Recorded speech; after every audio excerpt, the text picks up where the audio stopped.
এক অসহায় পিতার কথা আপনারা আজকে শুনুন। পৃথিবীতে কতটা নিঃসঙ্গ হওয়া যায়, আমি অনুভব করছি পৃথিবীতে কতটা নিঃসঙ্গ হওয়া যায়। আমার স্ত্রী 3 বছর, 3.5 বছর ক্যান্সারের সঙ্গে লড়াই করেছে, আর আমি এত বড় প্রোগ্রামটা, এত অর্থের যোগান, লড়াই আমি একা একা করেছি। স্বপ্ন ছিল, আশা ছিল যে ও ফিরে আসবে, ফিরে এসেছিল। ডাক্তার বলেছিল যে আর হবে না, নিয়ে যান।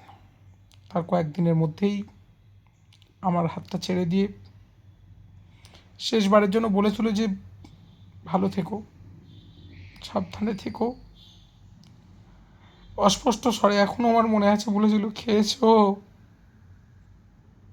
তারপর তার প্রস্থান। ওই পরিস্থিতিতে আমি নিজেকে সামলেছিলাম। সবাই বলেছিল ছোট মেয়েটাকে ধরে তোমায় বাঁচতে হবে। আমি আপনাদেরও বলেছি যে আমার সত্যিই বাঁচতে হবে। প্রত্যেকটা কষ্টের মুহূর্তে ভাবতাম যে আমার মেয়েটা আমার পেছনে রয়েছে, আমি না থাকলে ওর কোনো অস্তিত্ব নেই। আমাকে থাকতে হবে ওর জন্য, আমাকে বাঁচতে হবে ওর জন্য। আমার জীবনের ধ্যান জ্ঞান কেন্দ্র আমার মেয়ে। হঠাৎ একটা ঝড়, কয়েকদিন আগে ঝড়, আজকে সমস্ত কিছু যেন সেই ঝড়ে ভেঙে গেছে। আমি বিশ্বাসই করতে পারছি না আমার মেয়ের ওই রকম আগ্রাসী আক্রমণাত্মক একটা ক্যান্সার হয়েছে। আমি ভাবতেই পারছি না আমার মেয়ে আইসিইউতে। আমি ভাবতেই পারছি না যে মেয়েটা সব সময় ফোন করে বাবা আমার জন্য খেলনা নিয়ে আসবে, সেই মেয়েটা ঘোরের মধ্যে রয়েছে, বাবা আসবে।